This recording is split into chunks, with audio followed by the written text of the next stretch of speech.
passa a chance do São Paulo. Fica nessa dualidade. Sim. Como se o Galo tivesse fora. E o Galo tá vivo. Nesse momento é o segundo colocado. Mas, assim, de fato, o desempenho, a repetição do time, a decisão inteligente e coerente do Diniz de botar time titular contra o Fluminense, só poupou o Juanfran, né, valorizando o campeonato, porque você não sabe o que vai acontecer na Copa do Brasil. E o São Paulo, no momento de mais complicação na temporada, 3 jogos atrasados, o São Paulo fazendo jogo atrás de jogo, Libertadores, Sul-Americana, ele não poupou? Por que vai poupar agora quando é líder? E essa rodada, então, eu acho que muita gente vai lembrar como a rodada em que o São Paulo se aproximou do título. Não é que pavimentou o título, mas eu tô vendo muito flamenguista agora. Enfim, reconhecendo, olha, acho que vai dar São Paulo. E no ponto corrido tem muito isso. Às vezes um time que é até inferior ao outro, e o São Paulo, para mim, tem um elenco inferior a muitos outros, os adversários começam não a desistir do campeonato, porque o Flamengo só tem o brasileiro, o Galo só tem o brasileiro, ele não vai desistir. Mas outros, talvez, o Palmeiras, o Grêmio, olha, o brasileiro, o título não dá, vou focar nas Copas. Quando você começa a torcer muito, só o São Paulo depende dele nesse momento. Nem mais o Flamengo depende só de si para ser campeão. Ele precisa torcer por tropeços do São Paulo. E esses tropeços não estão acontecendo. O São Paulo perdeu do Corinthians, que é um ambiente hostil para o São Paulo. Historicamente, o São Paulo sempre perde, ou não vence nunca em Itaquera. Não somar ponto ali para o São Paulo já está na conta. Mas muita gente imaginava que o São Paulo não ia vencer, o Galo venceu, que não ia vencer o Fluminense no Rio, venceu. E aí você começa a queimar cartucho. Vou torcer contra o Ceará, pro Coritiba, tá ficando difícil para a concorrência torcer contra o São Paulo, né? E contra o dinizismo. Existem jogos-chave, certo, professor? Então, por exemplo, contra o Flamengo, foi um jogo importantíssimo onde o São Paulo falou, olha, podem me colocar entre os favoritos porque estou aqui. O jogo contra o Atlético foi muito importante, porque ele veio depois de uma derrota para o Corinthians. A gente não sabia como o São Paulo reagiria e reagiu bem. E a rodada de ontem foi importante porque, assim, o recado foi, quem quiser o título vai ter que jogar muito e torcer contra mim. Porque era um momento de temporada complicada para o São Paulo, entre os jogos contra o Grêmio, onde o Flamengo também foi muito mal em uma rodada que era favorável ao time do Rio. E o São Paulo só abriu vantagem, professor. Agora é o seguinte, quem quiser vai ter que secar muito São Paulo, Celso. O São Paulino está sentindo a firmeza que não tem sentido nas campanhas dos últimos 8 anos, né? Quer dizer, segue o líder também, se falava no tempo do Aguirre, mas não com essa consistência. E para mim, as dificuldades do jogo de ontem contra o Fluminense, porque foi um jogo com dificuldades para o São Paulo, momentos difíceis para o São Paulo, essas dificuldades e o fato do São Paulo tê-las superado, diz muito mais do que talvez tivesse passado o carro eventualmente contra o Flu e depois entregasse a rapadura na partida seguinte, ou tivesse entregado a rapadura na partida anterior e passasse o carro contra o Flu. Não é isso que o São Paulino quer. O São Paulino quer uma consistência. E essa consistência está aparecendo também no jogo. É um time de triangulações interessantes. Muito legal ver o São Paulo atacando, embora em alguns momentos continue a vulnerabilidade na defesa, né? Ontem menos, mas essa vulnerabilidade às vezes aparece. Então tem isso, tem a conta do Flamengo, claro que tem a conta do Flamengo. A conta do Flamengo era o quê? Alguma dificuldade no Fla-Flu por conta da tradição. Já não ganhou do Fortaleza, já não mostrou a evolução. E o Flamengo, quem coloca o Flamengo como favorito, eu também colocava na condição que o Rodrigo falou, do Flamengo ter mais potencial humano, mas é sempre uma condição em potencial, um potencial que não está se realizando.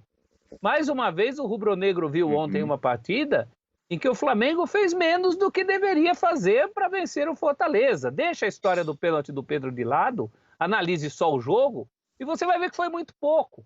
Está evoluindo devagar demais para quem tem um adversário ganhando uma consistência numa velocidade muito maior. A consistência que o São Paulo está ganhando está vindo numa velocidade muito maior do que a que o Flamengo não consegue alcançar.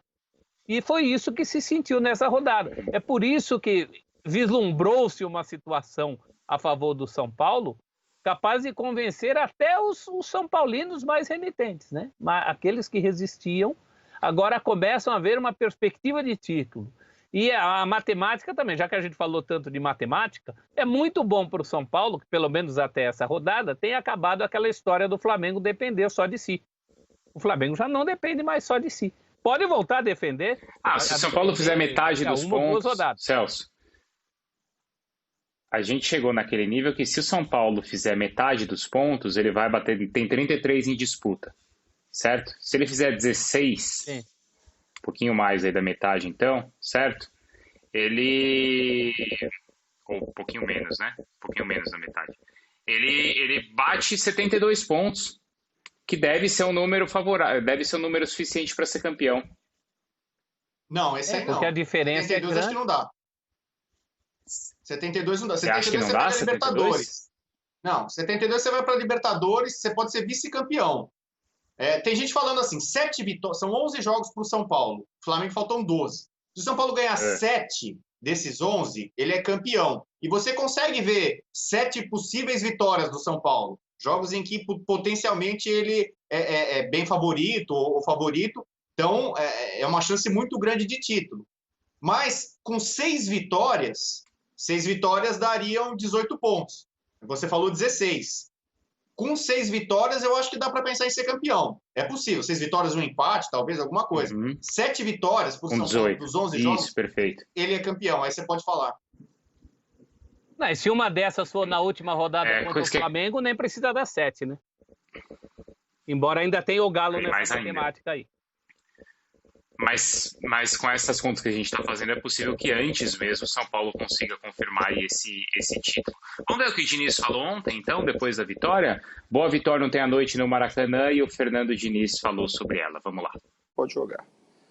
Eu acho que ele é um time que melhora cada vez mais, com as oscilações naturais que acontecem. Não tem jogos que você faz partidas fantásticas, mas assim, o patamar da gente descer é uma equipe que desce cada vez menos o nível.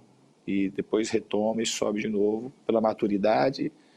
Eu acredito que muito pelo aspecto emocional que o time foi adquirindo ao longo da temporada, principalmente pelos momentos ruins que a gente soube atravessar juntos.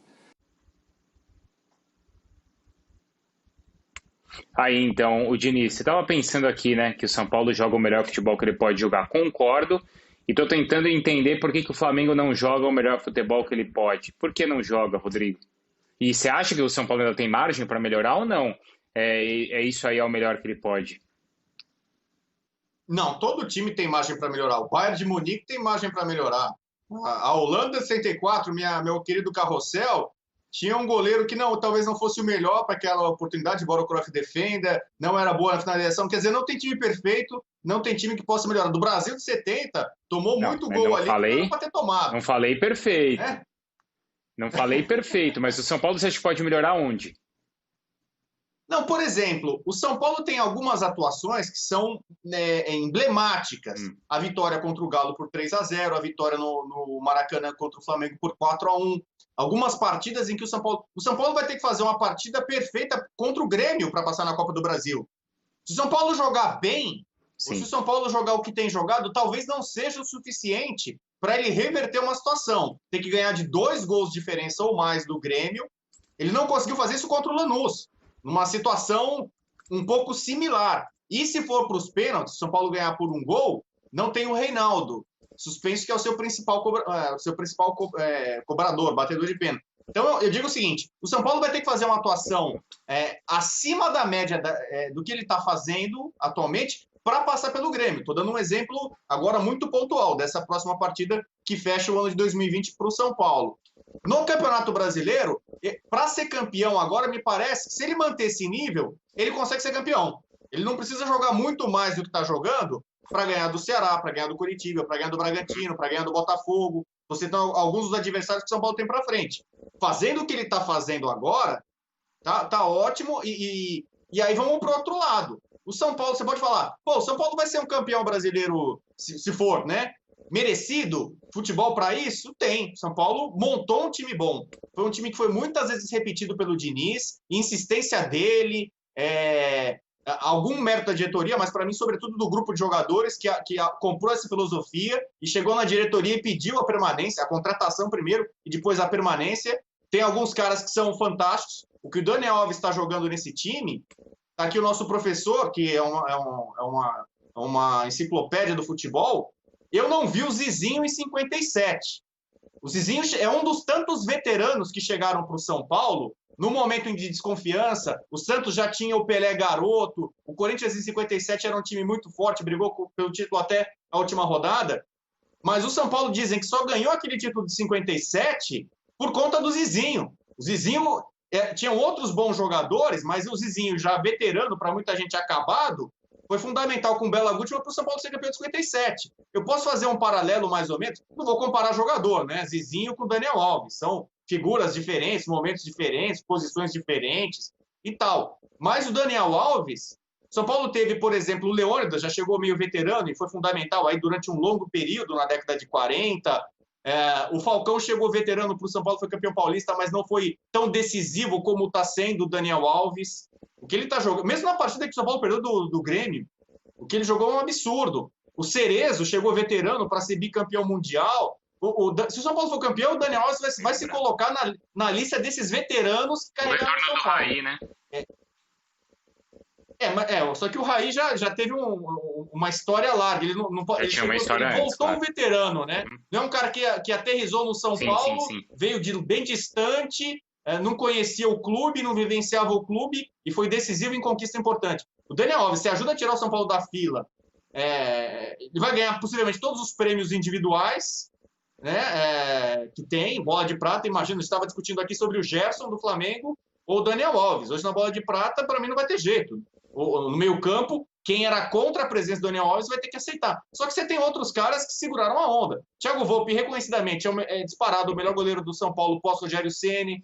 O Luciano, que foi um achado, não tem jogado bem nas últimas partidas, talvez por questão física. O Brenner, que é o Bauer, eu falei aqui de lendários são paulinos, o Bauer tinha o apelido de um monstro do Maracanã, não é isso, professor? O Brenner já é um monstrinho do Maracanã. Agora é o Brenner, né? E parece, Bauer, Brenner, né? Bauer, o monstro do Maracanã, Brenner, o monstrinho do Maracanã. Ele tem 5 gols em 3 jogos no Maracanã. O Bauer era volante, né? O Brenner ganha esse epíteto aí fazendo gols. Quando tudo conspira a favor, e já tá também na hora do pão do São Paulo cair com a manteiga para cima, porque eu vou te dizer, nos últimos tempos, tudo o que faltou ao São Paulo foi isso, foi essa confluência de fatores, né? Quando a gente pergunta sobre a importância do Diniz, claro que o Diniz é importante, mas se ele não achasse Brenner e Luciano fazendo os gols que inclusive não o garantiram em outros empregos anteriores, talvez ele repetisse os malogros do Fluminense, de outros momentos em que o dinizismo era até reconhecido, mas faltava a chancela dos títulos. Agora está muito perto disso. Eu fico muito feliz, porque eu vejo o trabalho do Diniz como um trabalho diferente. Prof defendeu, hein? Prof foi contra tudo e contra todos, hein, Celso? Reconheço que em alguns momentos, Bruno, mais por motivos ideológicos do que por resultados. Porque eu achava que era um trabalho em que você deveria apostar. A gente entende que o futebol nem sempre te dá as condições para essa aposta, inclusive, principalmente num clube como o São Paulo. Você vai pedir paciência num clube que não ganha os títulos que quer há 8 anos, numa torcida acostumada a ganhar títulos internacionais? É demais. Mas eu acho que vai ser um marco para o futebol brasileiro, viu? Eu fico muito feliz que o dinizismo esteja vivendo esse momento de glória. Nessa de marco, como é o último programa que eu apresento aqui nesse ano, porque agora depois a gente vai entrar aí numa semana, pelo menos na minha semana de folga, eu já vou lançar aqui isso, mas só vou lançar e aí a gente discute isso ano que vem se o São Paulo confirmar o título, tá, Rodrigo? Que é o seguinte, o dirigente brasileiro ele não tem convicção nenhuma, tá? São poucos que tem aí, mas a maioria não tem convicção nenhuma de nada. Ele vai conforme o vento está soprando. A cabeça do dirigente é igual biruta. O vento soprou para um lado, aponta para aquele lado. O vento soprou para o outro, aponta para o outro. Por que eu estou falando isso? Vivemos a moda em todos os sentidos. Já vivemos a moda interinos efetivados. O Carille foi campeão com o Corinthians, todo mundo achou isso. Aí era Zé Ricardo no Flamengo, era Barbieri, era Valentim, foi todo mundo nessa linha.